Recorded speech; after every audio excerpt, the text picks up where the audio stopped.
ಸ್ವಾಧಿಷ್ಠಾನ ಮಣಿಪುರ ಇಂತಹ ಚಕ್ರಗಳಲ್ಲಿ ಆ ಲೋಟಸ್ ಯಾವಾಗ ಜಾಗೃತವಾಗಿ ಆ ಲೋಟಸ್ ಅರಳುತ್ತೆ ಆಗ ಒಂದೊಂದು ಸುಗಂಧ ಬರುತ್ತೆ.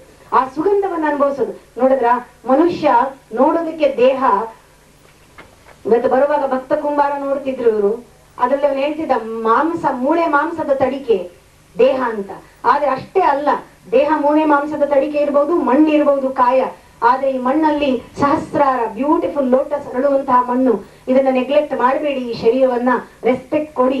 Accept your body, don't reject it and see that infinite beauty in that body, that is the lotus, the etheric body ನಲ್ಲಿ ಆ ಲೋಟಸ್ ಇದೆ. ಈ ದೇಹ ಇದ್ದಾಗಲೇ ಮನುಷ್ಯ ಅದನ್ನ ಅನುಭವಿಸಕ್ ಸಾಧ್ಯ. ಇದು ದನಕರುಗಳಿಗಾಗಲ್ಲ, ನಿಮಗಾಗತ್ತೆ. Only man can meditate, only man can go his inner journey, he can experience that inner journey. Only you can see the light inside, you can listen to music inside. ಯಾರನ್ನ expect ಮಾಡಬೇಡಿ. ಯಾವನು ಅವತಾರ ಪುರುಷ ಬರ್ತಾನೆ, ಅವನಿಗೆ ಕಾಣಿಸುತ್ತೆ, ಅವನನ್ನು ಮುಟ್ಟಿದ್ರೆ ನನಗೇನಾದ್ರೂ ಆಗುತ್ತೆ ಅಂತ. No way. It is a personal ಸಾಧನ. ನಿಮಗಾಗ್ಲೇ ಬಂದಿದೆ, ಅದಕ್ಕೋಸ್ಕರ ನೀವು ಮನುಷ್ಯರಾಗಿರೋದು. ಮನುಷ್ಯನ ಜನ್ಮ ಬಂದಿರೋದೇ ಅದಕ್ಕೋಸ್ಕರ. ಅದಿಲ್ಲದೆ ಆ ಕುಂಡಲಿನಿ ಅವೇಕನ್ ಆಗದೆ ಇದ್ರೆ ನಿಮ್ಮ ಜನ್ಮ ಸಾರ್ಥಕವಾಗುವುದಿಲ್ಲ. The awaken of kundalini is the greatest event in man's evolution. ಅದಾಗಬೇಕು. ಡಿವಿನಿಟಿ ಜಾಗೃತವಾಗಲೇಬೇಕು. ಒಳಗಡೆ ಆ ಜಾಗೃತವಾಗುವುದೇ ಗಾಯತ್ರಿ ಮಂತ್ರದಿಂದ. ಅದು ಬಹಳ ಸುಲಭ ಮಂತ್ರ, ಸಹಜ ಮಂತ್ರ, ಮಹಾಮಂತ್ರ, ಶಕ್ತಿ ಮಂತ್ರ. ಓಂ ಸುವಹ, ಓಂ ಮಹಾ. ಆ ಒಳಗಡೆ ಇರುವ ಆಕಾಶ ತತ್ವ ನಿಮಗೆ ಸೆನ್ಸ್ ಆಫ್ ಸ್ಪರ್ಶ, ಸೆನ್ಸ್ ಆಫ್ ಟಚ್ ಇಂಪ್ರೂವ್ ಆಗುತ್ತೆ. ಅಂದ್ರೇನು? ನೀವು ಮುಟ್ಟಿದ್ರೆ ಅಂದ್ರೇನು? ಆ ಮುಟ್ಟುವ ಆ ಭಾವನೆಯಲ್ಲಿ ಎಷ್ಟೊಂದು ಆ ಸೂಕ್ಷ್ಮತೆ ಇರುತ್ತೆ, ಆ ಅನುಭವ ಆಗುತ್ತೆ. ಒಂದು ಮಂತ್ರ ಹೇಳಿದ್ರೆ ಮೈ ಜುಮ್ ಅನ್ನತ್ತೆ. ಅಂತ ಸೂಕ್ಷ್ಮವಾಗ್ಬೇಕು. ಒಳಗಡೆ ಕಸ ಇರೋವರೆಗೂ ನೀವು ದೇವರ ಅನುಭವ ಆಗುದಿಲ್ಲ ರೀ. ದೇಹದಲ್ಲಿ ಮಲ ಇರೋವರೆಗೂ ಆಗುದಿಲ್ಲ. ಕಾಯಿಲೆಯೇ ಮಲ. ಆ ಮಲ ಬಂದಿರೋದೇ ಅಜ್ಞಾನದಿಂದ, ಮನಸ್ಸಿನ ಕೊಳೆಯಿಂದ. ಮನಸ್ಸಿನ ಕೊಳೆ ಜಾಸ್ತಿಯಾಗಿ ಕಸದ ತೊಟ್ಟಿ ತುಂಬಿ ಆಚೆ ಬಂದಾಗೆ ದೇಹದಲ್ಲಿ ಬಂದು ಬೀಳ್ತಾ ಇದೆ ಕಸದ ರೀತಿಯಲ್ಲಿ. All your chronic problems, diabetes, blood pressure ಎಲ್ಲವೂ ಕೂಡ ಅಷ್ಟೇನೆ. ಅದಕ್ಕೆ ಔಷಧಿ ಇಲ್ಲ. ಅದನ್ನು ರೂಟ್ ಔಟ್ ಮಾಡಕ್ ಸಾಧ್ಯವಿಲ್ಲ. ಸಿಂಪ್ಟಮ್ ಕ್ಯೂರ್ ಅಷ್ಟೇ. ಧ್ಯಾನದಲ್ಲಿ ರೂಟ್ ಔಟ್ ಮಾಡಬಹುದು. ಬಿಕಾಸ್ ಅದು ಬಂದಿರೋದು ಅಜ್ಞಾನದಿಂದ. ಧ್ಯಾನದಲ್ಲಿ ನಿಮ್ಮ ಜ್ಞಾನದಲ್ಲಿ ಜಾಗೃತಿ ಆಗುತ್ತಲ್ಲ, ಯುವರ್ ಮೈಂಡ್ ಬಿಕಮ್ಸ್ ಡೈನಮಿಕ್, ಆಗ ಇದನ್ನೆಲ್ಲವನ್ನು ನೀವು ಕ್ಯೂರ್ ಮಾಡೋದಕ್ಕೆ ಸಾಧ್ಯ. ಅದರಿಂದ ಹೇಳ್ತಾರೆ ಜಗವೈದ್ಯ ಯಾರು ಅಂದ್ರೆ ಕೃಷ್ಣ ಅಂತ. ಆ ಕೃಷ್ಣ ಸ್ಮರಣೆ ಮಾಡುವುದರಿಂದ, ಪರಮಾತ್ಮನ ಸ್ಮರಣೆ ಮಾಡುವುದರಿಂದ, ಮಹಾಮಂತ್ರವನ್ನು ಜಪಿಸೋದ್ರಿಂದ, ಆ ಒಳಗಡೆ ಧ್ಯಾನ ಸತ್ಯವಾಗಿ ಮಾಡಿದ್ರೆ ಕೃಷ್ಣ ನಾಮದಲ್ಲಿ ಖಂಡಿತವಾಗ್ಲೂ ದೇಹದ ಕೊಳೆ, ಮನಸ್ಸಿನ ಕೊಳೆ ತೊಳೆಯೋದಕ್ಕೆ ಸಾಧ್ಯ. ಹಾಗೆ ಅಂತ ಯಾರೋ ಬರೆದಿದ್ದಾರೆ ಅಂತ ಬಾಯಿನಲ್ಲಿ 4 ಸತಿ ಕೃಷ್ಣ ಅಂದ್ಬಿಟ್ಟು 5ನೇ ಸತಿ ನಂಗೇನು ಆಗ್ಲಿಲ್ಲ, 6ನೇ ಸತಿ ನಾನು ಹೇಳೋದಿಲ್ಲ ಅಂದ್ರೆ ಏನರ್ಥ? ನಾನು ಇಷ್ಟೆಲ್ಲ ಪೂಜೆ ಮಾಡಿದೆ, ನನಗೆ ಕಾಯಿಲೆ ಬಂದಿದೆ, ದೇವ್ರಿಗೆ ನನ್ನ ಮೇಲೆ ಇದು ಕಂಡ್ಬಿಟ್ಟಿಲ್ಲ ಅಂತ ದೇವ್ರನ್ನೇ ಬೈದು ಬಿಟ್ರೆ ಇದು ಅಜ್ಞಾನ. ನೀನು ಸರಿಯಾಗಿ ಪೂಜೆ ಮಾಡಿಲ್ಲ, ನಿನಗೆ ಪೂಜೆಗೆ ಅರ್ಥ ಗೊತ್ತಿಲ್ಲ, ನಿನಗೆ ಧ್ಯಾನದ ಯೋಗ್ಯತೆ ಇಲ್ಲ. ನೀನು ಅದನ್ನ ನೀನು ಸಂಪಾದಿಸ್ಕೊಳ್ದೆ ದೇವ್ರನ್ನ ಬೈದ್ರೆ, ದೇವರು ಸದಾಕಾಲ ಅನುಗ್ರಹಕ್ಕಾಗಿ ಕಾಯ್ತಾ ಇದ್ದಾನೆ, ಸದಾಕಾಲ ಆರೋಗ್ಯವನ್ನ ಸುರಿಸ್ತಾ ಇದ್ದಾನೆ. ಆದ್ರೆ ನಾವು ಕೊಡೆ ಹಿಡ್ಕೊಂಡ್ರೆ ಎಲ್ಲಿ ಸಿಗುತ್ತೆ? ಓಪನ್ ಆಗ್ಬೇಕು. ಆರೋಗ್ಯಕ್ಕೆ ಓಪನ್ ಆಗ್ಬೇಕಾದ್ರೆ ಹೃದಯ ವಿಶಾಲವಾಗಿ, ಸಹಜವಾಗಿ, ಸರಳವಾದ ಜೀವನವನ್ನು ಮಾಡ್ಬೇಕಲ್ವಾ? ಸುಲಭವಾಗಿ ಮಾಡ್ಕೊಳ್ಬೇಕಲ್ವಾ ಜೀವನವನ್ನ? ಯಾವಾಗ್ಲೂ ತಲೆಯಲ್ಲಿ ಕಾಂಪ್ಲಿಕೇಶನ್, ಯಾವಾಗ್ಲೂ ಪ್ರಾಬ್ಲಮ್, ಯಾವಾಗ್ಲೂ ಕ್ವೆಶ್ಚನ್, ಯಾವಾಗ್ಲೂ ಡೌಟ್, ಯಾವಾಗ್ಲೂ ಕೋಪ, ತಾಪ, ದ್ವೇಷ ತಲೆನಲ್ಲಿ ಇದ್ರೆ ಆ ಕಸವೇ ದೇಹದಲ್ಲಿ ಬರೋದು. ಆ ಕಸನ ತಲೆಯಿಂದ ಎತ್ತಿ ಹಾಕಬೇಕು. ಹಾಗಾಕ್ಬೇಕಾದ್ರೆ ಏನ್ ಮಾಡ್ಬೇಕು? Bypass the mind. Only by bypassing the mind you can ಜಾಗೃತಿ ಮಾಡೋದಕ್ಕೆ ಸಾಧ್ಯ. ಅವಾಗ ಏನ್ ಮಾಡ್ಬೇಕು? ನಿಮ್ಮ ಮನಸ್ಸನ್ನ ಇಂದ್ರಿಯಗಳಿಂದ ಕಿತ್ಬೇಕು. ಅಂದ್ರೇನು? ಆಬ್ಜೆಕ್ಟ್ ಇಂದ ಇಂದ್ರಿಯಗಳನ್ನ, ಮನಸ್ಸನ್ನ ಆಬ್ಜೆಕ್ಟ್ ಇಂದ, ಅದಕ್ಕೆ ಹೇಳ್ತಾರೆ you have to transcend the body ಅಂತ. Transcending the body is nothing but coming, that is totally giving up your ಇಂದ್ರಿಯ ಭಾವ, ದೇಹ ಭಾವ.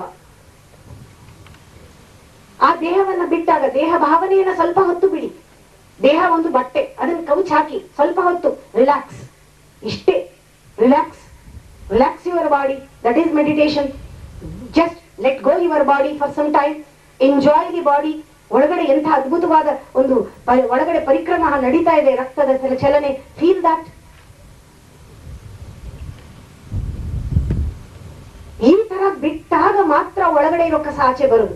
ದೇಹ ಮನಸ್ಸನ್ನ ಬಿಟ್ಟು ಕೂತಾಗ, bypassing the mind and bypassing the body, every filth inside just comes out. ಅದಕ್ಕೆ ಕಂಪ್ಲೇಂಟ್ ಮಾಡಬೇಡಿ.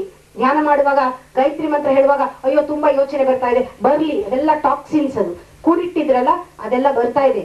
ಓನ್ಲಿ ನೀವೇನಾದ್ರೂ ಅದನ್ನ ಮುಚ್ಚಿಟ್ರೆ, ಅಯ್ಯೋ ಬೇಡಪ್ಪ ನಾನು ಧ್ಯಾನ ಕೂತ್ಕೊಂಡ್ರೆ ಯೋಚನೆ ಬರುತ್ತೆ ಅಂತ ಮುಚ್ಚಿಟ್ರೆ, you are giving strength to the hidden desires. You have to plug to the power point. The power point is inside consciousness. ದೇಹ ಮನಸ್ಸನ್ನ ಎರಡನ್ನೂ ಇಂದ್ರಿಯಗಳಿಂದ, ಪ್ರಪಂಚದಿಂದ, ಸಂಬಂಧದಿಂದ, ಸಂಸಾರದಿಂದ ಒಂದು 5 ನಿಮಿಷ ರೆಸ್ಟ್ ಕೊಟ್ಟು ಕಿತ್ತು ಒಳಗಡೆ ಸೇರಿಸ್ತೀಯಲ್ಲ, ಈ ಪ್ಲಗ್ ತೆಗೆದು ಆ ಪ್ಲಗ್ ಹಾಕ್ಬೇಕು ಆ ಕಾನ್ಶಿಯಸ್ನೆಸ್ಗೆ. ಅದಕ್ಕೆ ಗಾಯತ್ರಿ ಮಂತ್ರ ಸಹಾಯ ಮಾಡುತ್ತೆ. ಗಾಯತ್ರಿ ಮಂತ್ರ guides all the 5 elements, brings all the 5 elements together. This is the subtle vibration of Gayatri ಮಂತ್ರ. ಗಾಯತ್ರಿ ಮಂತ್ರದ ಸಬ್ಸ್ಟೆನ್ಸ್ ಏನ್ ಗೊತ್ತಾ? Your bliss, that is the consciousness. ನಿಮ್ಮ ಚಿತ್ತದ ಸ್ವರೂಪವೇ ಗಾಯತ್ರಿ ಮಂತ್ರ. It's A radiance. ಆ ಒಳಗಡೆ ಇರುವಂತಹ ಆ ಲೈಟೇ ಗಾಯತ್ರಿ ಮಂತ್ರ. ಆ ಗಾಯತ್ರಿ ಮಂತ್ರ ಹೇಳ್ತಾ ಇದ್ರೆ it should create A inner body, because ಮಂತ್ರ is a sound wave. When you chant that mantra properly, the sound wave of the mantra, it gives a pattern, it forms an inner body. ಮಂತ್ರ ಹೇಳಿದ್ರೆ ಅದು ಯಂತ್ರವಾಗಬೇಕು, ಇಲ್ಲ ಆ ಮಂತ್ರ ಪ್ರಯೋಜನ ಇಲ್ಲ. ಅಂಥ ತಂತ್ರವನ್ನ ಕಲಿಬೇಕು, ಅಂಥ ಟೆಕ್ನಿಕ್ ನ ಕಲಿಬೇಕು. ಗಾಯತ್ರಿ ಹೇಳಿದ್ರೆ it should form in inner body. That is the inner protection, that is the divine protection. ಶ್ರೀ ರಕ್ಷೆ ಆಗಬೇಕು. ಗಾಯತ್ರಿ ಜಪ ಮಾಡಿದ್ರೆ ಅದು ಧಾರಣ ಆಗಬೇಕು. ನಿಮ್ಮ ಮನಸ್ಸನ್ನು ಒಂದು ಕಡೆ ನಿಲ್ಲಿಸಬೇಕು.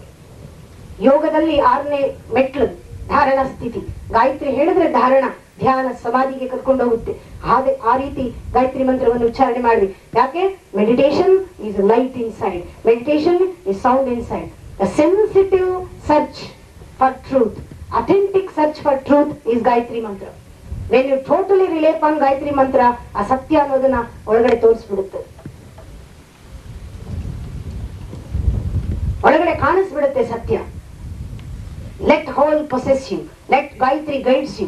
ಹೇಳುವಾಗ ಪೂರ್ತಿ ಬಿಟ್ಕೊಟ್ಬಿಡಿ, ದೇಹ ಮನಸ್ಸನ್ನ ಬಿಟ್ಕೊಟ್ಟು ಗಾಯತ್ರಿ ಮಂತ್ರವನ್ನ ಹೇಳಿ. ಯಾವತ್ತೂ ಹೊರಗಡೆಯಿಂದ ದೇಹವನ್ನು ನೋಡ್ಬೇಡಿ. ಒಳಗಡೆ ಇನ್ನು ದೇಹ ಬಹಳ ಬ್ಯೂಟಿಫುಲ್ ಆಗಿದೆ. ಆ ಮನಸ್ಸಿದೆಯಲ್ಲ, ಅದು ಕೂಡ ದೇಹವೇ. ಮನೋಮಯ ಕೋಶ is also a body, subtle body. That is also a body. You have to feel both the body, subtle and gross body. ಆಗ್ಲೇ ಒಳಗಡೆ ಹೋಗಕ್ ಸಾಧ್ಯ ಗಾಯತ್ರಿಯಿಂದ. Gayatri gives you a lot of strength. ಅದಕ್ಕೆ ಹೇಳ್ತಾರೆ ಗಾಯತ್ರಿ ಮಂತ್ರ changes grosser metal to higher metal. Gayatri ಮಂತ್ರ is a universal heritage.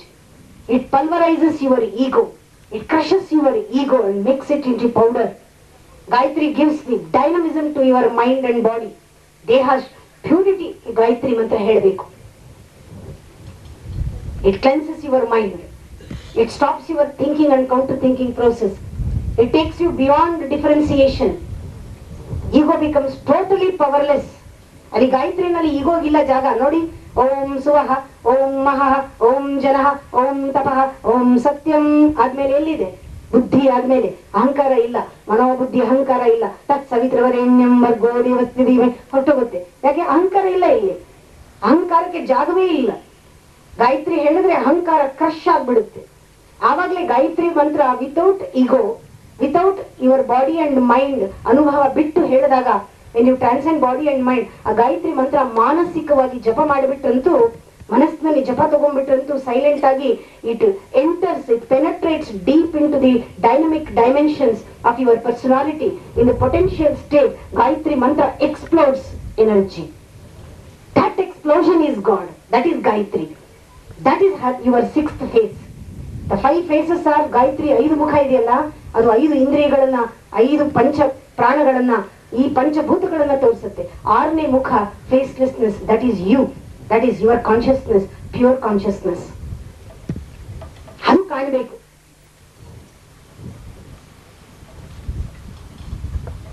Time ಆಯ್ತು ಅನ್ಕೊಳ್ತೀನಿ. ನನಗೆ ಕಾಲದ ಪರಿವೇ ಹೊಟ್ಟೋಗುತ್ತೆ. ಯಾರಾದ್ರೂ ಸ್ವಲ್ಪ ಗಮನ ಕೊಡ್ಬೇಕು. ಟೈಮ್ ಎಷ್ಟಿದೆ ಇನ್ನು?